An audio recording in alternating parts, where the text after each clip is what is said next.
VO2 max, lactate threshold, and running economy, they predict a very high percentage of performance variation in road running. We definitely need to move beyond road running tests for trail runners. I just don't think they fit the bill. They're not fit for purpose. Trail running performance is multifactorial, and we need to have a holistic sort of multifactorial performance profile rather than taking this reductionist view of just capturing one or two things.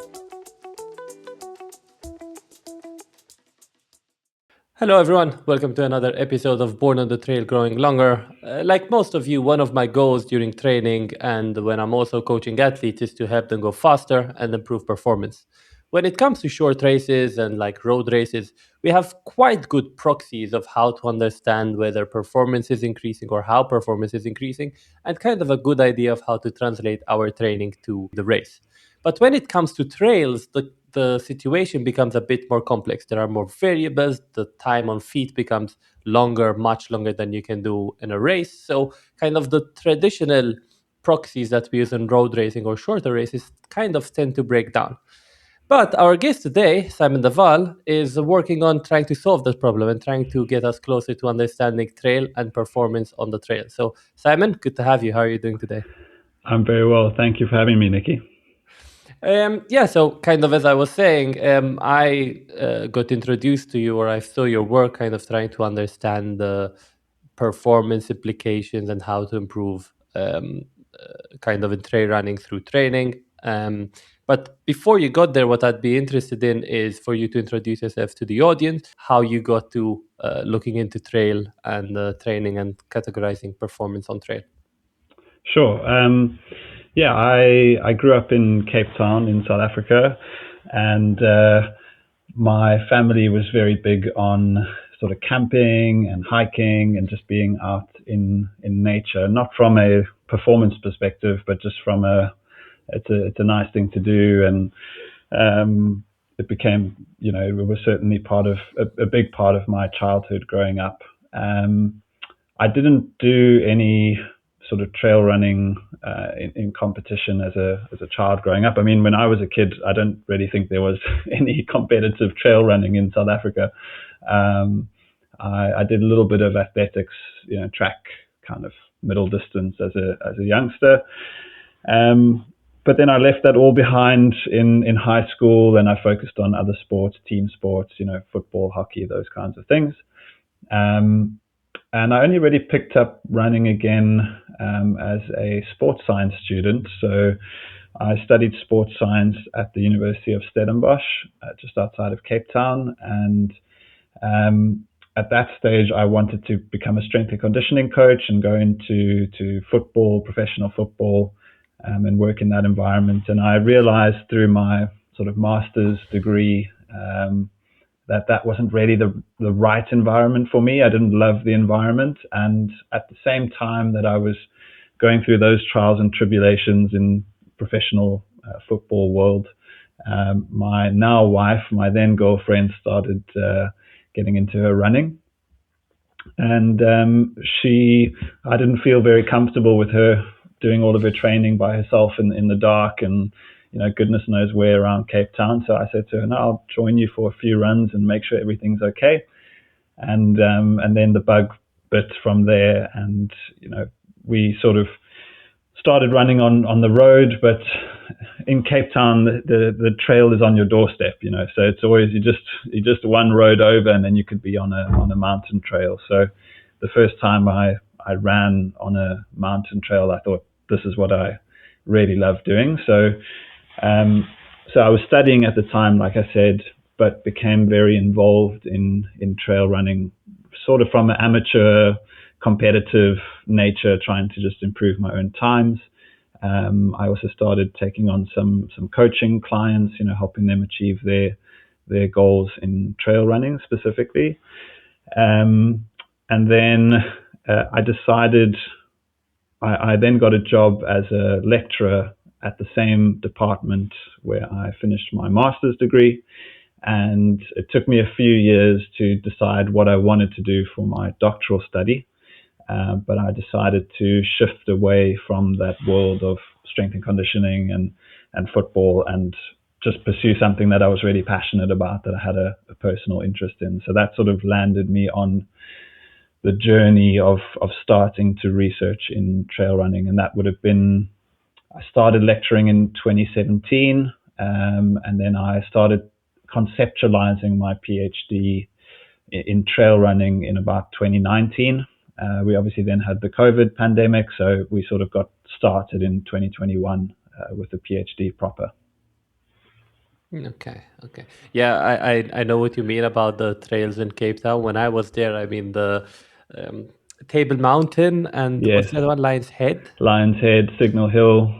They're very prominent, right? You can see them Yeah, almost they're from right everywhere. above you, and we lived just outside of the city bowl. So we had friends at that time, I'm thinking 2016, 2015, who we would wake up before work, 4 o'clock in the morning or whatever, and put your headlights on, and you'd go summit Table Mountain before work starts. Go up, come back down, have your coffee, have your breakfast, and you're at the office. So I think there is a very strong trail running culture in Cape Town and in Stellenbosch.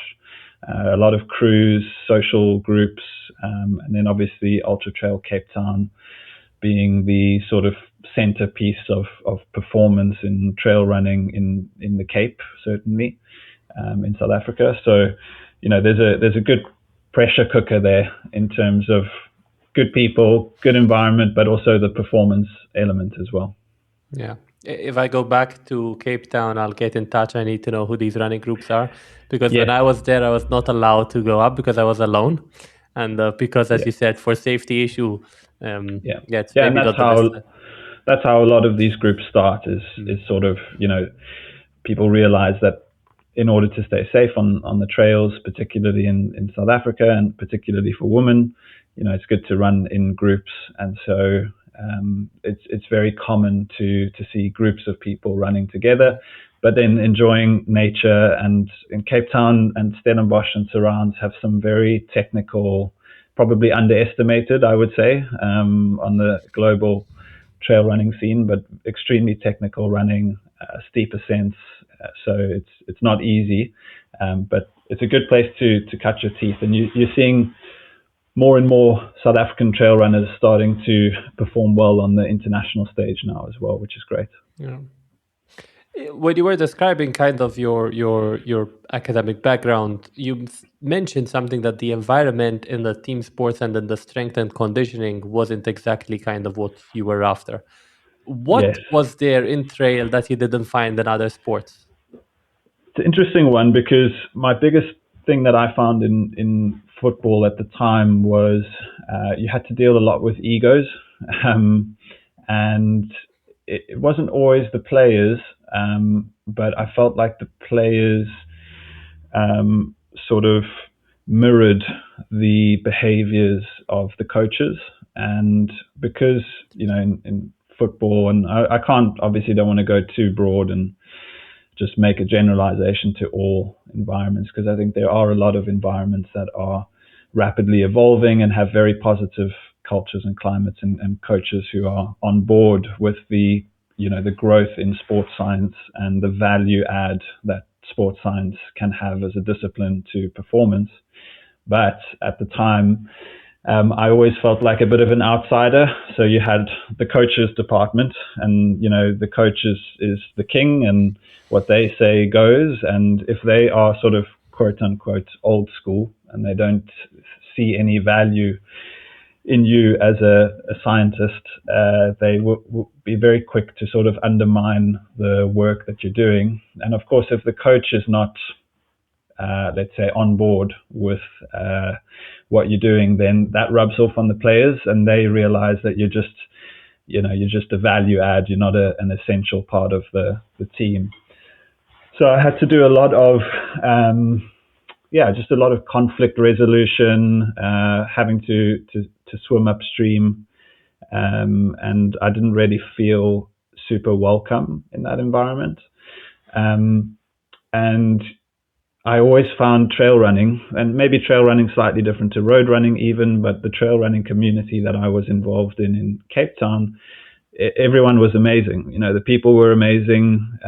Even the people at the pointy end of the performance spectrum are willing to learn, wanting to grow, wanting to collaborate and work together.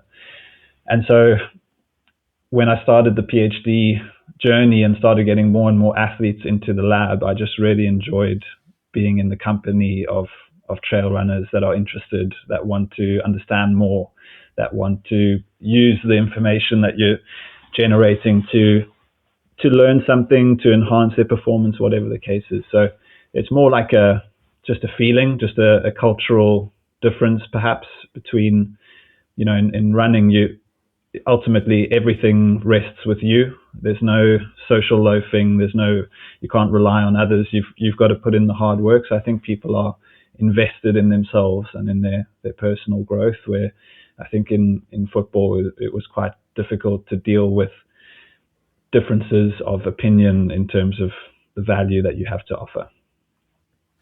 It's good to hear that the trail community is so welcoming, and at least from my end, I'm happy that you decided to do your research in trail, because from my perspective, you're tackling probably one of the harder questions, Yes. which is around this kind of how to measure, how to define performance, how to kind of have proxies for performance, right? So Yeah. this is kind of where your first trail related research was, or what your first trail related research was about, and it was a literature review kind of thing. Can you kind of walk us through a bit what you were trying to look at over there?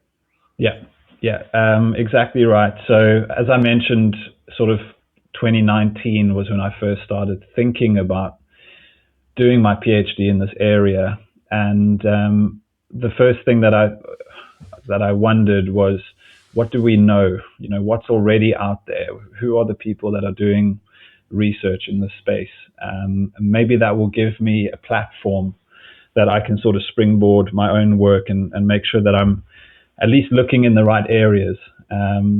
So we did a systematic review of the physiological indicators of trail running performance. So there are many other indicators that you could consider. Some of them, you could consider biomechanical markers, anthropometrical, training history, background, competitive background. I mean, there's so many different components that one can look at.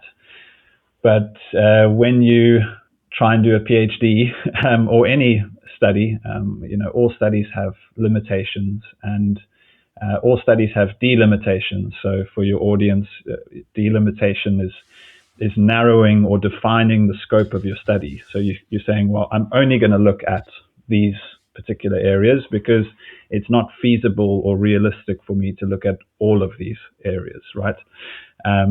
So I had my supervisor, Robert Lambert, who's the last author on all of my work coming from my PhD. He's a sort of world-leading, world-renowned researcher in cycling physiology. And so there was a natural fit there that, I had somebody who understands the performance context and is an exercise physiologist. So we sort of got collaborating, and we agreed that it would probably be best to focus on a single area. So this is why we looked at the physiological side, and what we found at the time, and this paper was published in 2021, but we had done a literature sort of review or systematic review of all the work published from 2020 and before that in this area. And we found that there were very, very few papers. We only included 7 eventually in the systematic review that met our criteria of having measured some physiological marker amongst their trail runners that they got into their lab, and then had a race performance metric against which they were trying to draw a relationship, a correlation, an association. So we only had 7 papers. 6 of the 7 were done in what we classified as a short trail running context, so under marathon distance, and then only 1 was in a ultra marathon context. And I think I stand corrected. I think it was a 60-something kilometer race. So what I wanted to know is, what is the nature of the relationship between these physiological markers and performance. Because we know in road running, for example, that the classic endurance model, which is VO2 max, maximal aerobic capacity, lactate threshold, and exercise economy or running economy, these three markers, we can touch on what those are a bit later, they predict a very high percentage of performance variation in road running. So some studies have reported up to 95% of the variation amongst their sample. You can predict that variation if you have these three markers. And what I found in the systematic review, and there was great work, and always give credit to researchers in that space. So Volker Scheer was doing a lot of, and still does a lot of research in trail running. Sabine Oostrom, her paper was such a great paper for me, because they literally tried to do this very thing. They said, let's take the classic endurance model and let's see if we can predict trail running performance. And what all of these researchers found is that the relationships between these markers and performance were a lot weaker than they were in road running. So, typical correlation strength for these kinds of markers was around 0.5, whereas you would expect 0.8, 0.9, or even higher in road running.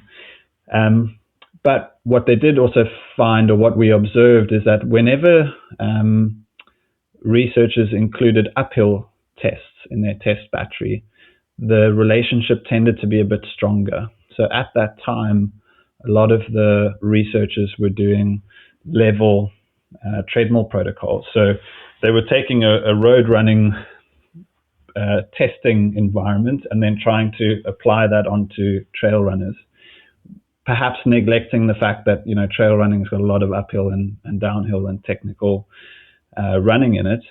And so we sort of speculated that one of the possible reasons why these relationships are so weak is not only because trail running is very complex, but because the testing environment does not mirror the competitive demands of competition very well.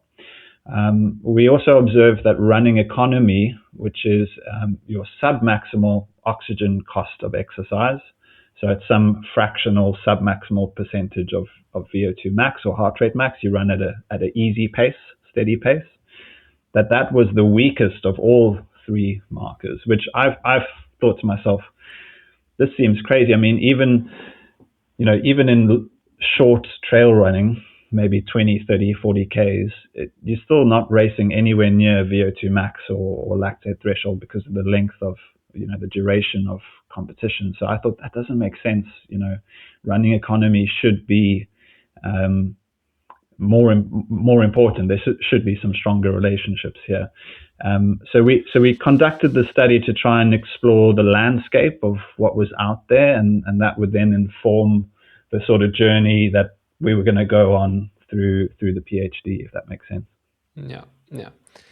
So I have the results in front of me here. The one which was highly, or the most correlated, because it's not really highly correlated, was the velocity at VO2 max, which was 0.68, so 68%. Second is actually body fat percentage at 0.55. I mean, it's already starting to break down at 0.55. So third is age. And then you start getting into maximal aerobic capacity, so VO2 max at 0.5, lactate threshold at 0.48, and running economy, as you said, the worst at 0.31. Yeah. Apart from the running economy, did anything else surprise you there? Yeah, well, I know we were chatting beforehand about sort of velocity at VO2 max, and there's been a lot of research since this paper came out, post 2021, which is just amazing. I mean, we both love trail running, and it's just cool to read research in the area, and there's an evolving debate about the performance profile of what a good trail runner looks like, and I love to see that. That's amazing.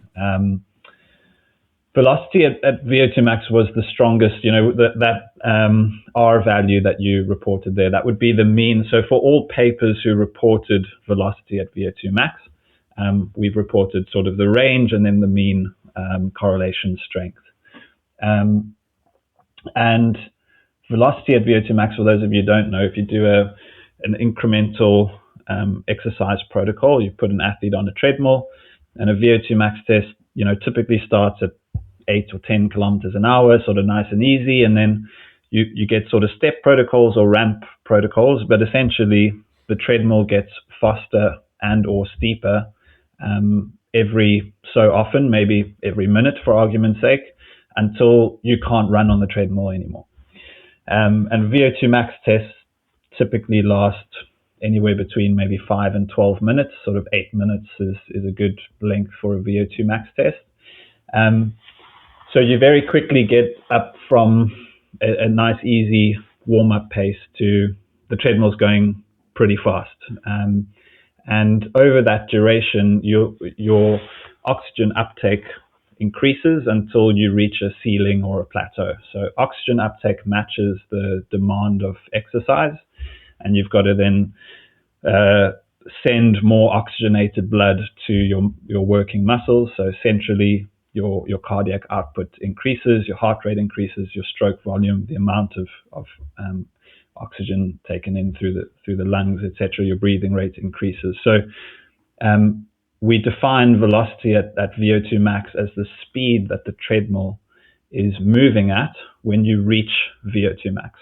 Now, this is important when it comes to VO2 max and why it's maybe a stronger correlate with performance in general than VO2 max alone, or indeed running economy alone, because velocity at VO2 max is influenced by both your VO2 max, as you would expect, but also your running economy. So it's sort of like a hidden composite metric, okay? So let me try and explain it a little bit more clearly. So if you and I, Nikki, have the same VO2 max, let's say both of our VO2 maxes are 60 milliliters per kilogram per minute, and we start the treadmill at exactly the same speed, and we increase the treadmill speed or gradient at the exact same rate, we can't expect that you and I will have the same velocity at VO2 max. So the velocity at VO2 max will differ depending on how efficient we are underneath our VO2 max. So we could have the same VO2 max of 60, but I could reach my VO2 max at 20 kilometers an hour, and you might reach your VO2 max at 18 kilometers an hour. So then we have to consider, when we run on an easy speed at 10 kilometers an hour, for me, that's 50% of my VO2 max, or my velocity at VO2 max. And for you, it's slightly harder, right? It's like whatever 10 divided by 18 multiplied by 100 is, don't know. But it's going to be more challenging for you. And so the more economical you are, impacts on your velocity at VO2 max. So what we're seeing there, if I'm being truthful and transparent, is probably a stronger relationship, because velocity at VO2 max is the sort of composite metric of both VO2 max and running economy. And what's really interesting is that even amongst in subsequent research since then, people have started to look at ultra marathon distance. One prominent researcher is Frédéric Sabater-Pastor, who was supervised by Guillaume Millet. And, they've done stuff at UTMB and ultramarathon, 100 kilometer, 100 mile, and even into the longer distances. VO2 max is still something that consistently comes up as one of, if not the strongest correlate, even at these long distances. Okay. So this was exactly the next question I had. Why is VVO2 max so different from because again, if we look at the numbers, running economy was 0.3, so quite poor, like very poor. Yeah. VO2 was 0.5, but VVO2 was 0.68. So this is kind of what you're saying. Some people might be good at one or good at the other, but when put together, then you have a much better. Okay. Essentially, you've got that composite, the best of both worlds. But still, we still looked at that and thought, is it because the tests that they were implementing were just not representative? So Volker Scheer, I mentioned earlier, had published around that time a clinical sort of lab study where he got trail runners into a lab and he had them do 3 different types of VO2 max tests to see in a group of sort of mountain runner, if we can call them uphill athletes, does the test protocol influence the marker, the actual score that we're seeing, my VO2 max of 60. And what he found was trail runners, the highest VO2 max score that they found when they reached that plateau was in a test where the test gradient got very steep very quickly.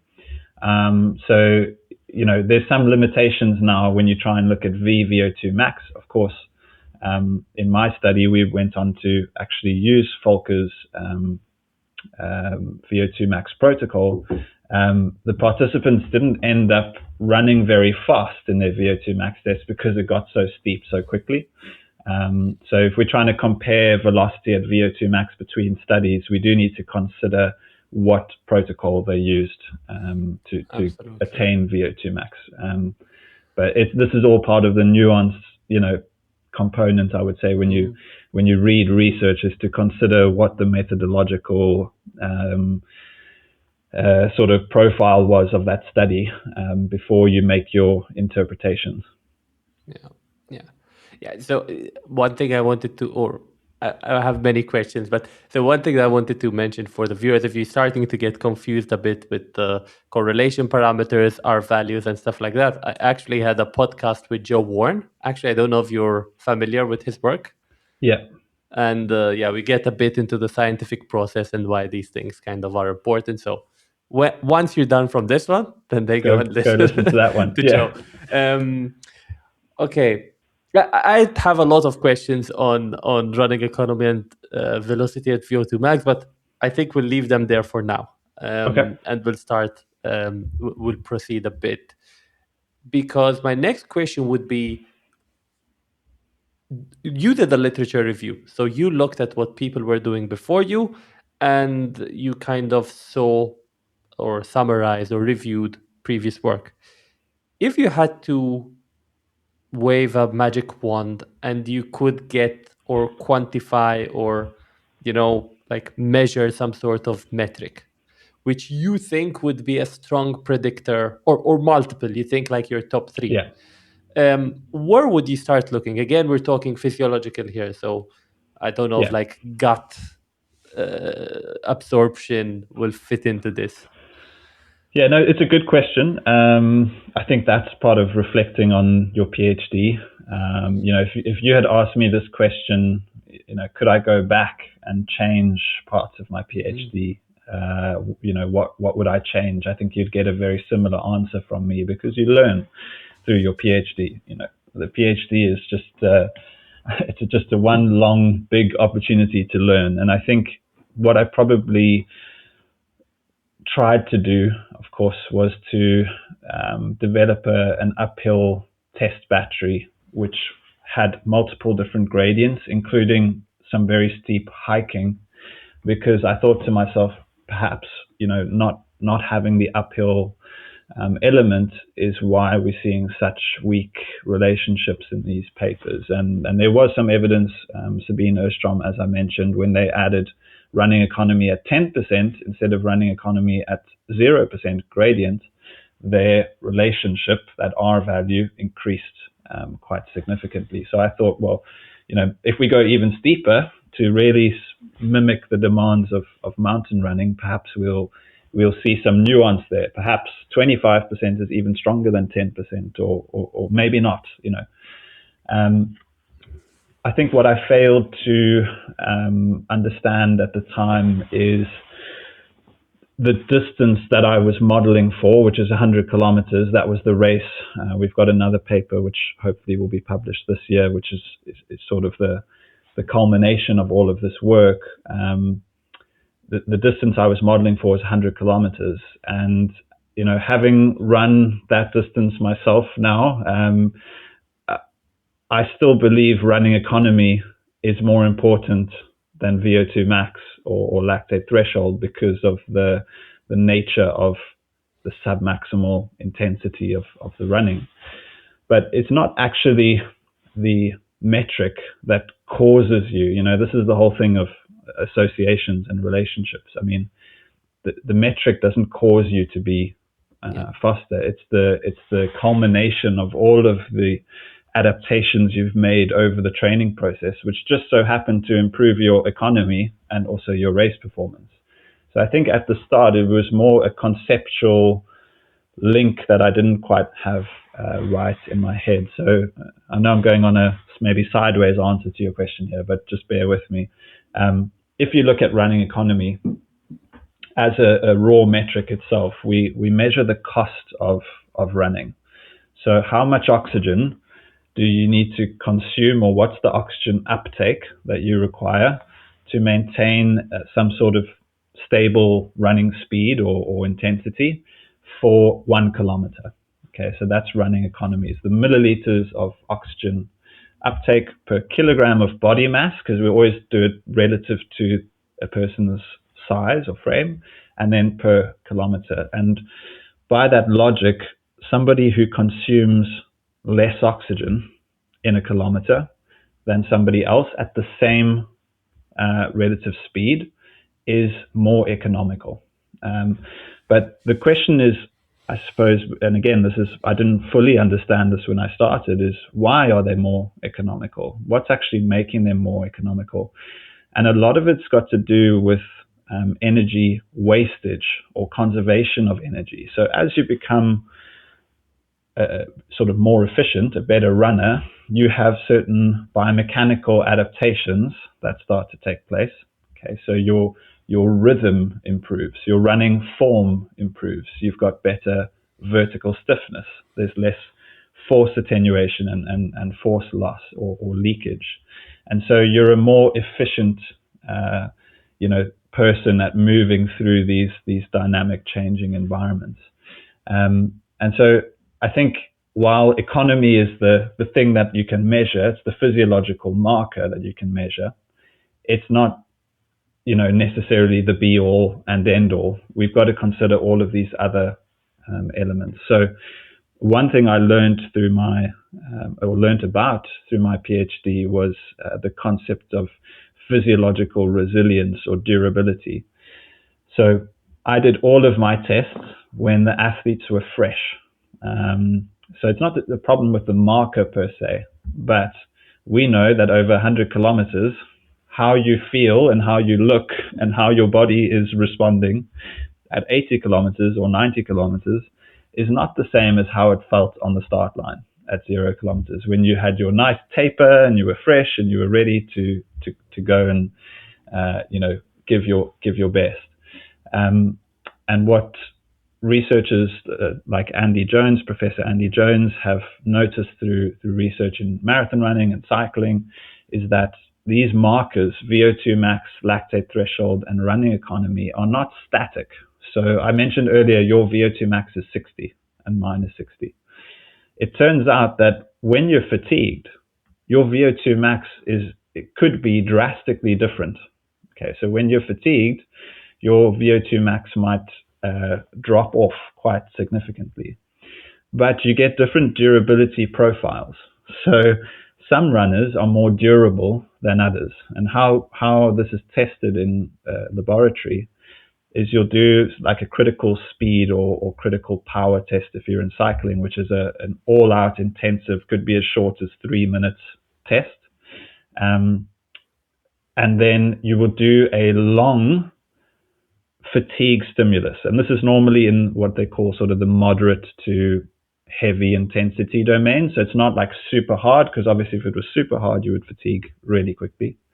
But it might be 90 minutes, 2 hours, even 3 hours of just steady state, moderate to slightly difficult, and you just obviously accumulate a lot of fatigue. And then you do the same critical speed test afterwards. And what we want to know is how much does that change? So the power that you're able to produce, or the force or the speed that you're able to put out, how much does that change before and after fatigue? And it turns out that some people are a lot more resilient than others. Okay. And so if I had to go back, and if I have to speculate around what are the important markers for ultramarathon running, it's probably got less to do with these sort of fresh state markers, your capacity when you're in a lab setting. We always tell people, make sure you don't do any exercise the day before, and don't drink any alcohol, and make sure you've slept a lot, and you've eaten a carbohydrate rich meal in the morning before, and blah blah blah. And we try and make them as fresh as possible. And I think it's probably got to do with how durable you are.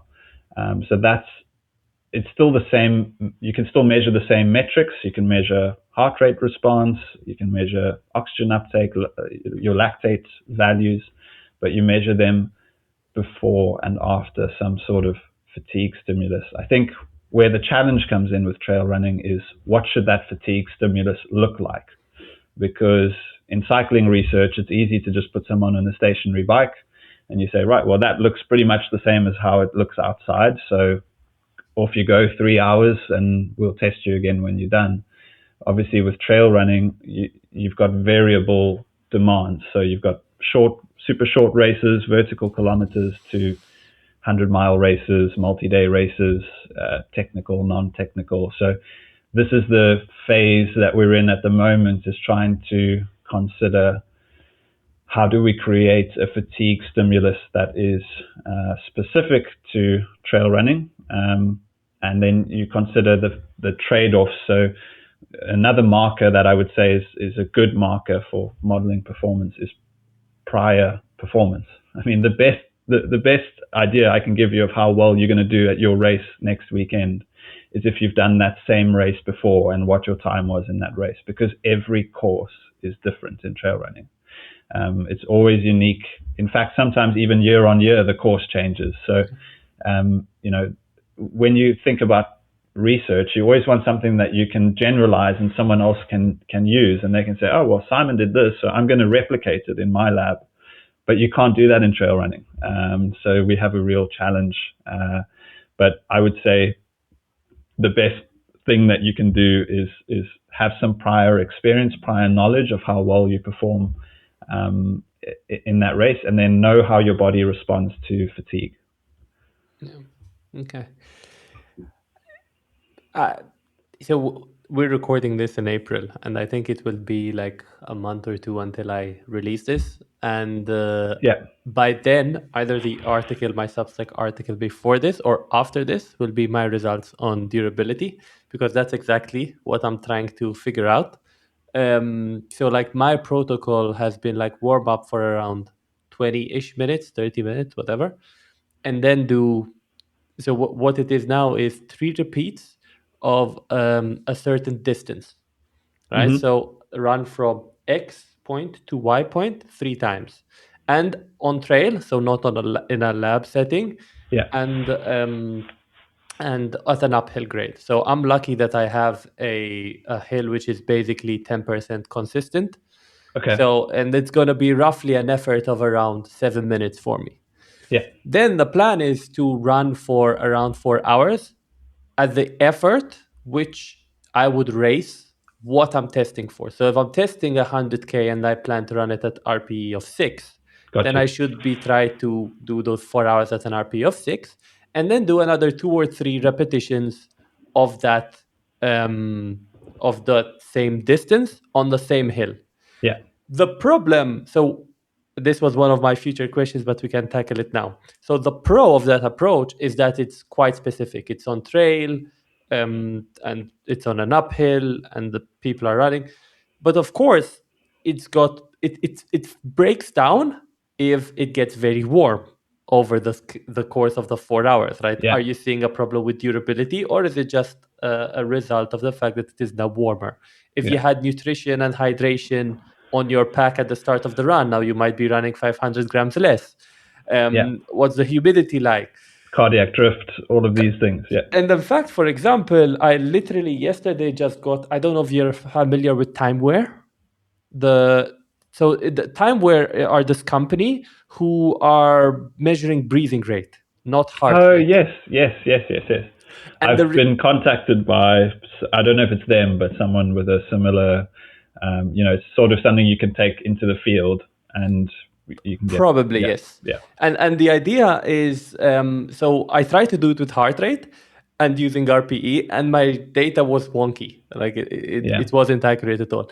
And I'm hoping that through breathing rate, I can get something which is less impacted by heat, by humidity, by cardiac drift. And breathing is meant to do that. So it's still not controlled.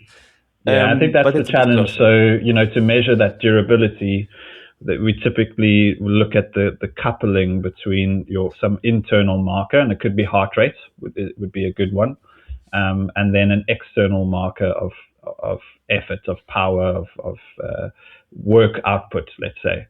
So it's very easy on a bike where you've just got a steady resistance the whole time. Okay, so I want you to cycle at 200 watts, and off you go, and it's just ticking over at 200 watts. And then at some point, during that fatigue stimulus, at some point, in order to maintain those 200 watts, your heart rate starts to climb because it's no longer as easy as it was when you were fresh. It becomes harder, and we see this sort of intensity domain drift or shift over time. The alternative, of course, is if I clamped heart rate and said, I want you to cycle at 140 beats per minute, then eventually after 2 hours, 3 hours, you might have to drop off your wattage to maintain that same heart rate. And so we see this decoupling of some external force or work output and some internal marker. You could also use lactate or something like that. Maybe breathing rate is another option, of course. But I think in trail running, it's very difficult because naturally these things decouple all the time. When you start to go uphill and maybe you go really steep, I don't know what your fatigue stimulus is going to look like. We have normal and natural locomotor respiratory coupling. So when you start to increase your stride frequency into a run, you start to breathe more frequently. And when you slow into a walk, you start to breathe more slowly. And it's quite interesting at a fixed gradient. So I can ask somebody to run at 25% at a fixed speed. And it's a speed that they could either run or walk. They're doing the same amount of external work, but the breathing rate changes when they're walking versus running. So even there's nuanced differences, I would say, which are really challenging in our environment to control for. And so what you gain with your kind of research is high in external or ecological validity. It looks like the finished article. It looks like the performance on the day, but you lose some of that internal validity and that sensitivity in sort of trying to understand the mechanisms and what's causing what. And yeah, this is the challenge that we are grappling with at the moment, because I would love to, in my sort of next research phase, I really want to develop what we would call a model or a framework for distinguishing between physiologically resilient trail runners and mechanically resilient trail runners. So as the duration of a race gets longer, we typically find that runners can't even run fast enough. They can no longer maintain a fast enough stride to get that heart rate, that breathing rate, anywhere up to any level, even close to or resembling, ventilatory threshold 2 or lactate threshold or VO2 max, because they're moving so slowly, because they've got so much accumulated mechanical fatigue, right, peripheral fatigue. And so if I can build a model or a framework which differentiates between someone who is maybe not physiologically anything special, doesn't have a great VO2 max, lactate threshold, whatever, and maybe also, doesn't have great resilience in that area. In other words, there's quite a big delta or magnitude between when they're fresh and when they're fatigued, but they're very mechanically resilient. So they're able to generate the same amount of muscular force and contraction, contractile strength after they are very eccentrically loaded and mechanically fatigued. Is that runner better suited towards a particular kind of trail race? And we can almost start to identify strengths and weaknesses for athletes. So if you're very physiologically resilient, maybe you should consider doing, vertical kilometers, short classic trail race kind of races. If you're very mechanically resilient, or maybe you're better suited to 100 milers, 100K plus distance. And I think that would start to give athletes a view into where they're best likely to perform or what they need to work on most. But of course, how that applies to a very specific trail race, we won't know until we start to try and execute that and model against a number of different races sort of globally in multiple cohorts. So it's a whole tricky sort of environment. But I'm hoping through collaboration with researchers that are in this space that we can come up with some good potential solutions as well. Okay. So you ended with, I'm hoping that I could collaborate with some researchers. Yeah. You also wear the hat of a coach.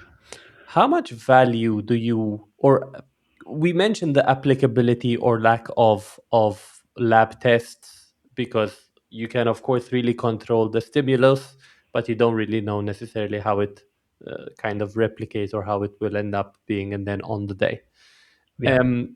How much value do you put on lab testing, which is maybe your scientific hat, and how much value do you put on the on the field testing, which is more your coaching hat? Is there value in maybe coming up with a testing framework, releasing it or pushing it through social media, getting to 100, 1,000 responses, and then trying to analyze the data?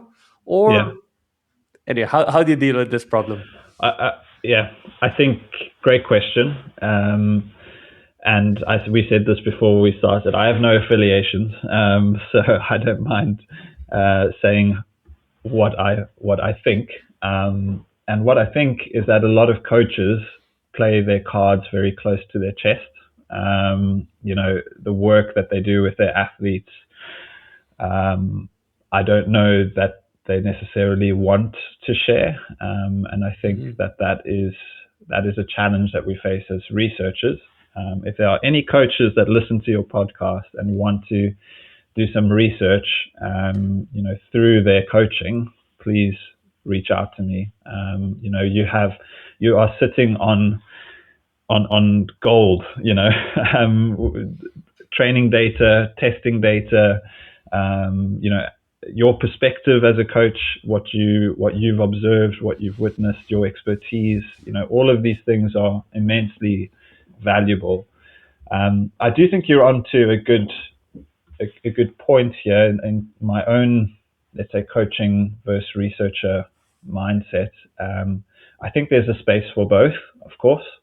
That's the easy answer, but maybe where you see some of those differences or the value of lab versus sort of real world tests, you probably will know of something called like the functional threshold test, which if you look at lactate threshold testing, VO2 max testing, things that we do in the lab, these require very strict protocols. I mentioned you start at this speed, you increase by this gradient, etc., and this speed every so often. And then you've got to capture these markers using very sensitive tools. You've got to do blood lactate analysis. You've got to do oxygen breath by breath capture, whatever, and it's expensive and you can only do it in the lab. You do now get obviously lactate stuff that's portable, but a lot of them are not great, if I'm honest, in terms of their reliability. And you do get even oxygen cardiopulmonary exercise tests you can take out into the field. So we can start to take some of the lab stuff into the field, which is going to evolve the space in trail running.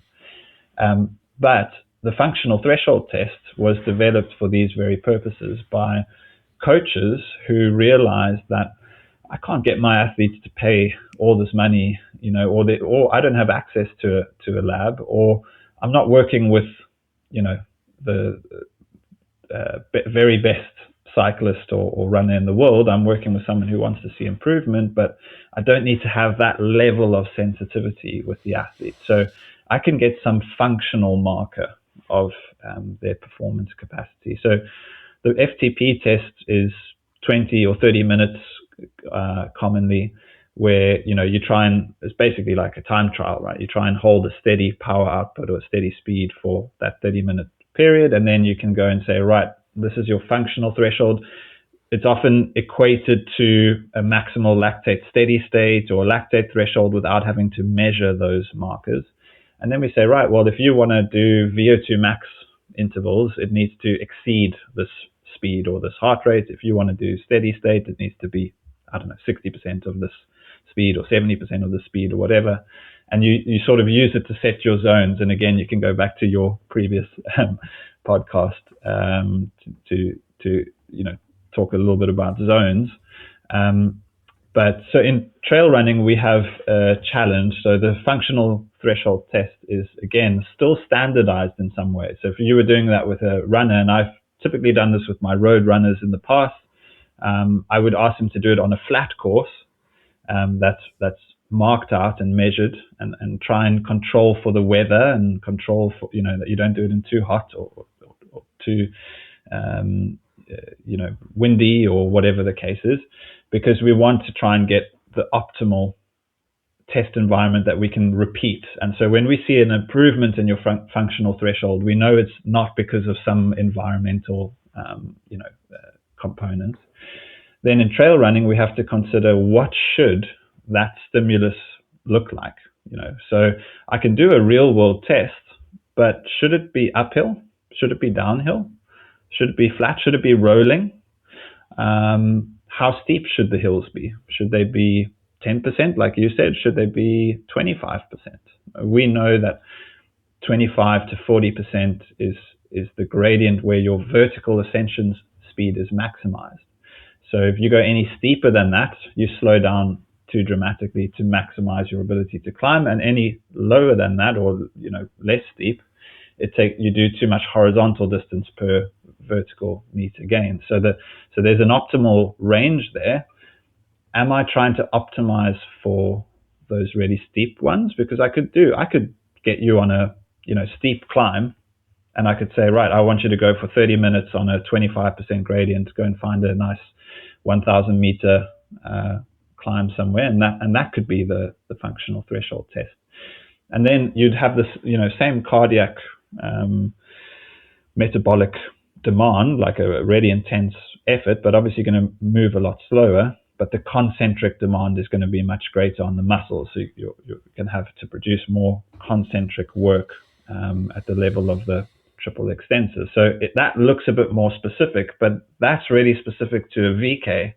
In a 100 miler, I've got to do that within the first 10 miles, and then I've got to do 7 more of those climbs at some point, and I've got to run in between. So the challenge comes in with the coach's eye or view of testing is, what should that look like? Now, what I recommend, a sort of practical framework, if you will, to any kind of trail runner, and this is just based off of my PhD work, is to try and simplify it a little bit. So we want to understand two things when we're measuring our athletes as a coach: is what is their maximal capacity and what is their submaximal capacity. So if I want to measure a maximal capacity, if I'm trying to measure VO2 max, okay, something like maximal oxygen uptake, I know that the stimulus needs to be, if it's an all-out stimulus, approximately 3 to 5 minutes. That's sort of a good window of, right, I want you to go all out for 3 to 5 minutes, and I'm going to see how far you can go, or in the case of trail running, how high you can go. And I'm going to see what your heart rate does. And maybe you could add in that new piece of wearable technology, the breathing rate, because heart rate and breathing rate together will give you quite a good view of cardiac output. And if I'm then focused on improving your maximal capacity, I need to be able to know whether you've improved in your VO2 max. So there's different ways that I can know that, but my suggestion would be get your athlete on an uphill segment. Okay, if you are doing steep climbs in your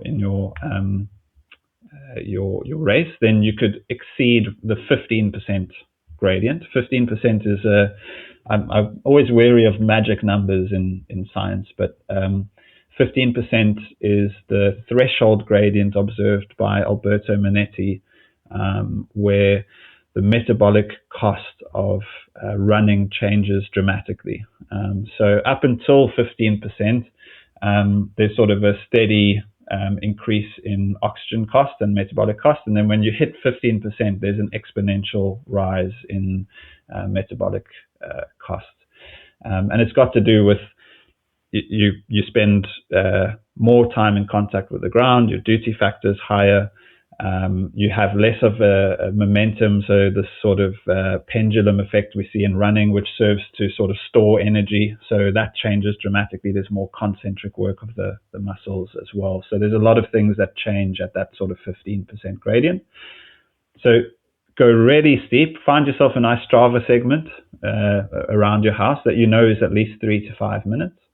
And go all out on that Strava segment and see how far you get up the hill. And if you've improved on your VO2 max, then hopefully you can expect to go further up the hill next time you do your effort. Of course, if it's really steep uphill, that's also going to have to do with muscle strength and these kinds of elements as well. And then I would couple that with a test of economy. Okay, so economy is at a sub-maximal speed. Okay, so it gets a little bit more challenging with economy because with maximal capacity, it's just an all-out test. With economy, you need to clamp effort. So I want you to run up this hill, and it could be steep or moderate. Below 15% for moderate, above 15% for steep. But I want you to do it at a fixed RPE. So don't exceed, 4 out of 10. Okay, just go up this hill 4 out of 10 and go for, and this you can go for a bit longer. So you could do 10, 15, 20 minutes if you want to, and just see at a fixed effort, what is the heart rate, right? If we're using the same perceived effort, but we're getting more economical over time, then that heart rate should ostensibly come lower. The alternative is you might go a little bit further up the hill in the same length of time for the same relative effort. The other way that you could try and do it, but this is where it becomes a bit more tricky, is using heart rate or speed as your clamp, because perceived effort is just, it's a little bit subjective, isn't it? But if you said, right, I want you to go up the hill, your max heart rate is 180. I'm going to clamp you at 70%. So I want you to go between 65 and 70% of your max heart rate. Never go under, never go over. Keep an eye on your watch. And I want you to go up the hill for 10 minutes. And then I'm seeing, where do you end up on the hill? If you're more economical, you should end up higher on the hill. And you can do the same with speed. But these are much more challenging to control. And you mentioned you have a hill that's quite consistent in the grade. So, what you could do if it's a very consistent grade is you could even put markers out that sort of, every time you hit the marker, it's another minute or whatever the case is. I mean, listen, there's all sorts of ways that you can play around with that, but choose a trail that's representative of the race demand. And even with that, what I've just given to you, it neglects potentially the downhill running side, etc. So, that would be my way of doing some real world testing to sort of monitor your performance over time. if you do it in the lab, you can add on, you can layer in all the actual oxygen data and the lactate data, which helps you to take these zones to a much more discrete sort of, smaller window. So you can maybe have a bit more precision in your training. But I think for most runners, just having a functional measure of their improvement over time is going to be helpful. I once did an analysis a bit of my Substack subscribers, and around 20 to 30% were coaches in my rough estimate. So if you ever need to shoot out a communication to coaches for research, feel free to Yeah. touch. I'll be the first participant. So Thank you. Yeah. And I think even just to understand what coaches are doing, yeah. what are you doing to monitor and test your trail runners? Because we definitely need to move beyond road running tests for trail runners. I just don't think they fit the bill. They're not fit for purpose. Yeah. So these last 45 minutes were one big tangent, one very valuable tangent. So I'll try to get us back and talk about your second piece of published research. Over here, I feel like you try to go a step further and try to use like results and race data to understand what distinguishes top runners and maybe back of the pack runners. And the way you described it is top 10 versus not top 10. Yeah. Can you describe a bit that research and what you found and the protocol you adopted there? Yeah, so we wanted to develop this treadmill test battery. We knew at that point that ultra running was underexplored. So from the systematic review, it was all sort of short stuff predominantly. I was more interested in the ultra context, but we didn't know at what gradient should we test the participants at. We knew we didn't want to do 0%. Some previous researchers, Volker Scheer, Sabine Ostrom, had done 10%.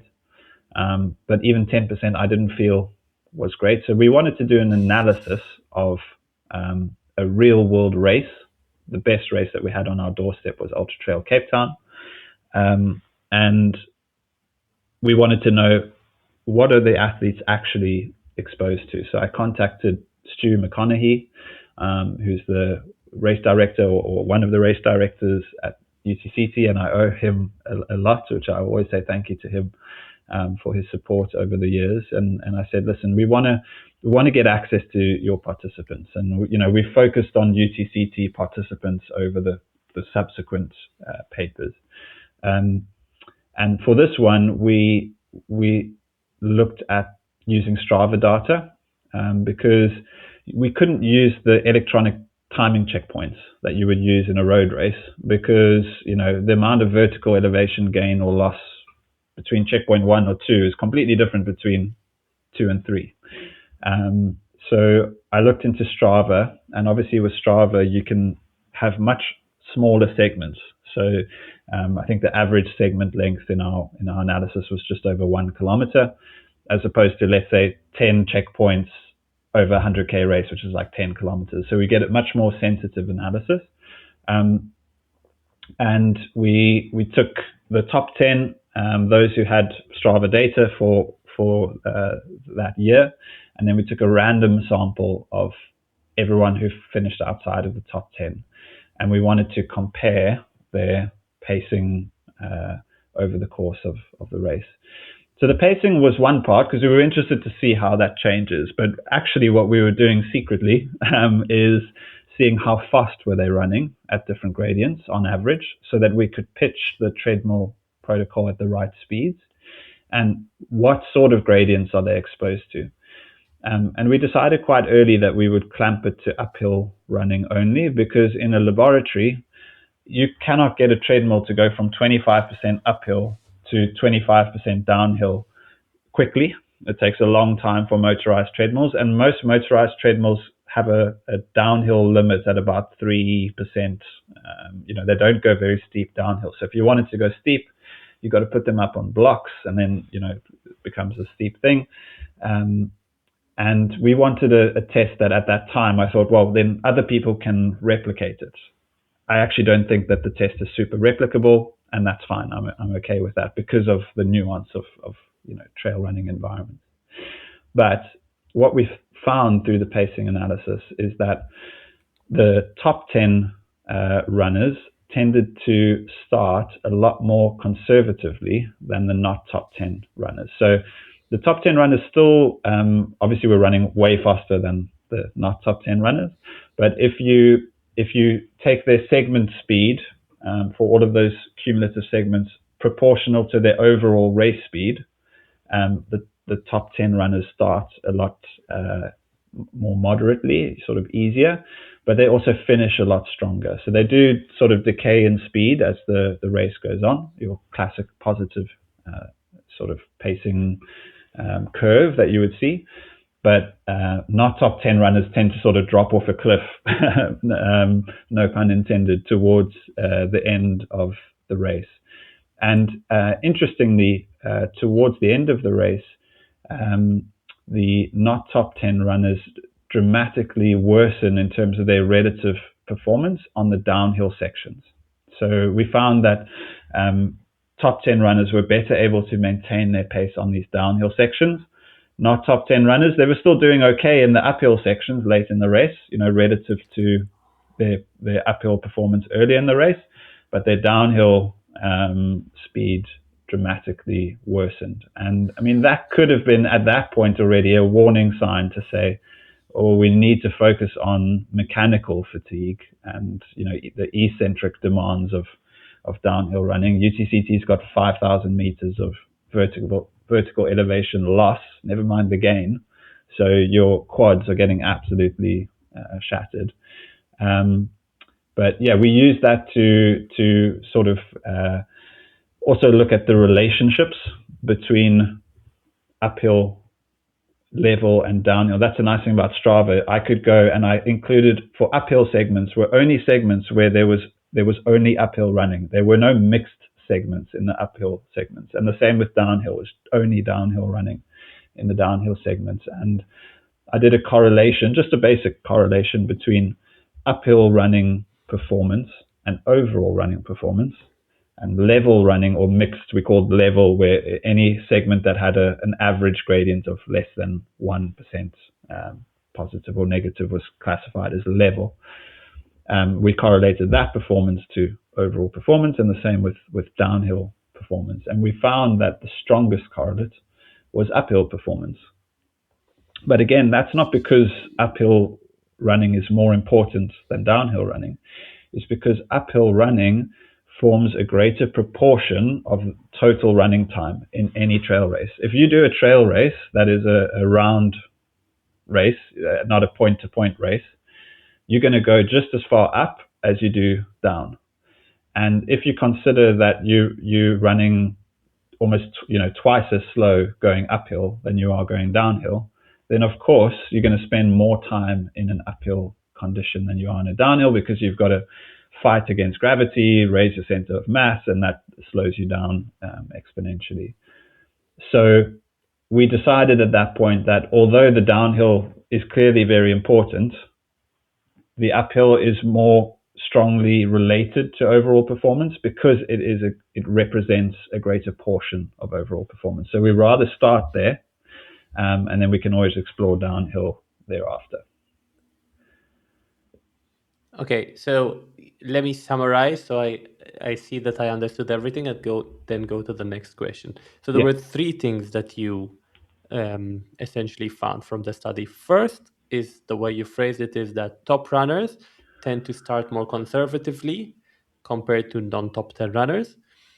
When the breakdown starts happening, you see it the most when runners, especially in the non-top 10 runners, when they were running downhill. Yeah. However, you felt that the uphill is more, the performance on the uphill is the most representative, or could correlate the best towards their overall finishing time, or... Yeah, exactly right. And that finding is not unique. So there's been other researchers that have looked at this pacing and have found very similarly that recreational sort of back of the pack runners, it's the back end of the race on the downhill segments where they struggle. It's just, you just see these guys are just moving, totally slowly, because they've got so much muscle fatigue and pain and inflammation. So why did you feel that the thing which represents performance the most is the performance on the uphill? If they break down, if they slow down percentage wise the most on the downhill, is that a Well, counterintuitive? it's sort of counterintuitive, but at the same time, as I mentioned, the main analysis, if you look at sort of the fixed effect, is that, you know, not top 10 runners get slower later on in the race compared to top 10 runners. So they also get slower in the level running. They also get slower in the uphill running. It's just the delta, the Yeah, magnitude of the difference is larger in the downhill section. So we're not discrediting or discounting the fact that downhill running performance is important. It certainly is. But if you just look at the total amount of time spent in uphill conditions, it's a lot yeah, greater. So yeah, ideally you need both. I'm not going to lie, but downhill running is a bit tricky when it comes to physiology because the ground reaction forces are larger, the braking impulse is larger, but you don't actually see much of a heart rate response. So you can actually look like you're sort of recovering, but you're running quite hard going downhill. So again, when you're looking at physiological research, there's not a lot of it done in downhill running because of that very reason. There is existing research in uphill conditions. So yeah, it's one of those ones you sort of look at it and you think, I know this is important, but I need to make a call here. Like I can't do all of this. So yeah, that was our yeah. final call there. Yeah. It seems to resonate a bit with. So I'm a very bad downhill runner, and I'm especially a bad technical downhill runner. And my friends who maybe I'm faster on the uphill and they beat me on the downhill, whenever they race, I tell them, please take the downhill slow, at least in the first 50%. And I Yeah. always associated, or in the past, I thought that I had above average durability, and that's why I could sustain kind of the distance is better than most. But over time, my assumption started changing. And it is because I'm so bad at the downhills and I don't try to push them that I don't create the amount of damage that other people do. Yeah. And therefore, my mechanical durability is a result of the fact that because I'm bad at something and I don't push it, I actually don't create the damage, which slows me down over time.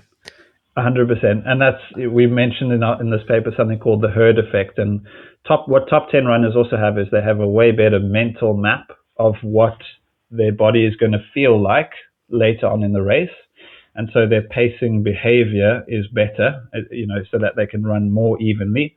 Whereas not top 10 runners, not all of them, of course, but a lot of them might be doing the distance for the first time. Their fitness levels change quite dramatically season to season. And so, they go out and then at some point in the race, they realize they've gone out way too hard. And then it becomes a death march Yeah. into the finish line. And this is why one of the best predictors of a performance is your performance at the previous race of the same distance, as you said. Same race, same distance. That's going to be, that's going to be the most valuable marker that you have. Yeah. And then you've hopefully got some reference points from training as to whether you can expect to be a bit quicker or not. And then you can plan your performance from there. Okay. But never, I would say to any trail runner, and I say this to my athletes all the time who do races for the first time, and they've got lofty ambitions and goals about how well they're going to do. And I'm like, you're doing this trail race for the first time. Take any time goal that you have in your mind and just sort of throw it out the door. Try to be respectful, obviously. Just go out there and do as well as you can. And if you love it and you want to come back to the race, then we can look at, making sure that you've got an accurate sort of mental idea of what you can execute at that race. Okay, so we're starting to run out of time, but I want to touch a bit. You mentioned it already a few times, the third study where you actually define the protocol, this uphill lab protocol. And I think the interesting finding there, which you kind of mentioned a bit earlier, is that, of course, something slightly steeper is better than something flat, but there is a limit to that. You don't want it too steep. Was my understanding of that third study right? Like, can you walk us through that third study?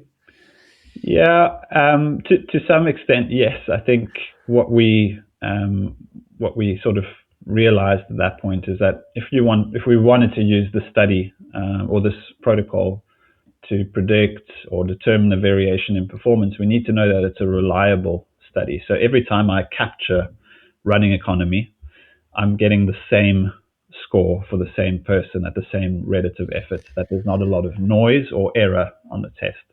And so the way you do that is you do a test-retest reliability study, where you try and control as much as possible the lab environment between 2 or more visits, and then you measure the same person, for the same measures, and you see what the agreement is between the two conditions.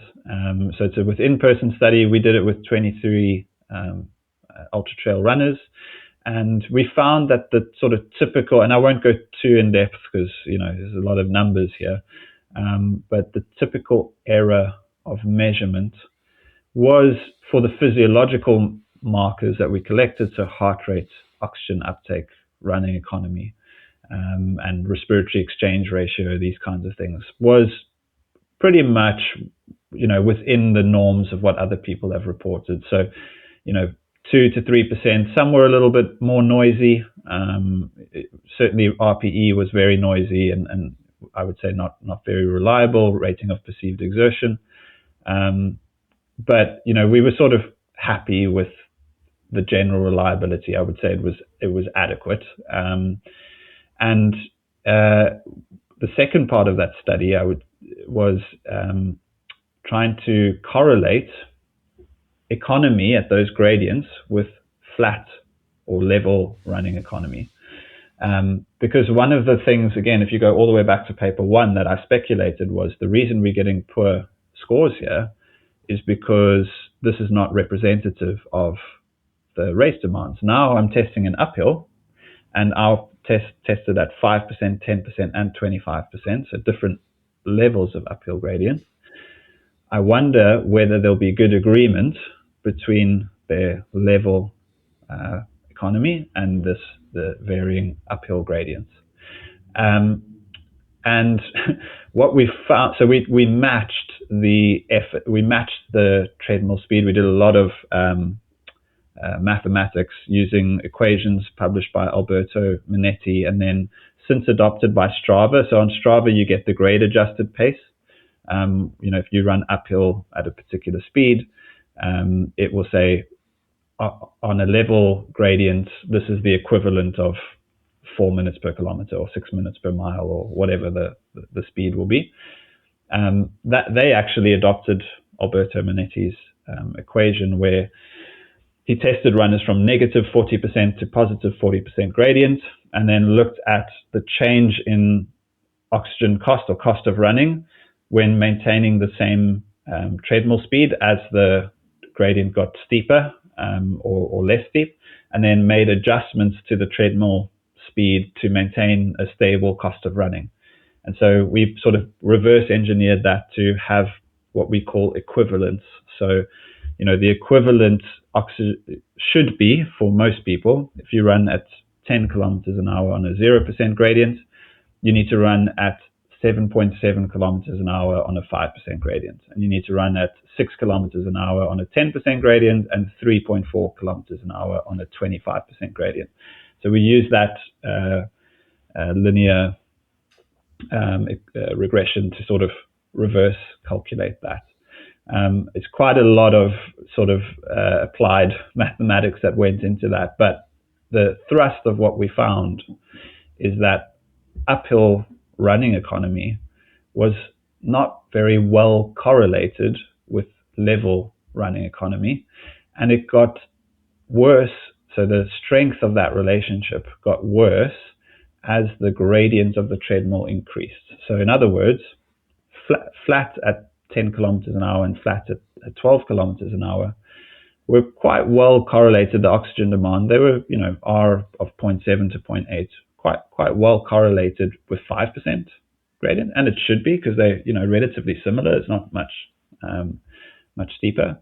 But then that R value dropped to 0.5 or under when we took it up to 10%, and then there was no relationship between 25% economy and 0% economy, which essentially tells us that it doesn't, there's no ability to tell how economical you will be at 25% gradient if we just capture your 0% running economy.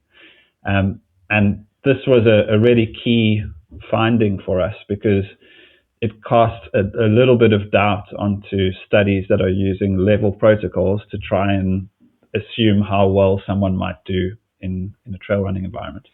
In the same breath, we have to consider that our study only looked at the uphill component. So, we also have limits, of course, but I think the thrust of where all of the research is going right now is to try and cast a light on the fact that trail running performance is multifactorial. It's got a number of different components to it, and we need to have a holistic sort of multifactorial performance profile, rather than taking this reductionist view of just capturing one or two things. So yeah, those were, I would say, the key findings. And we then actually went and executed this with 19 runners who then ran the race. And this data is not sort of out yet, but it will come out soon.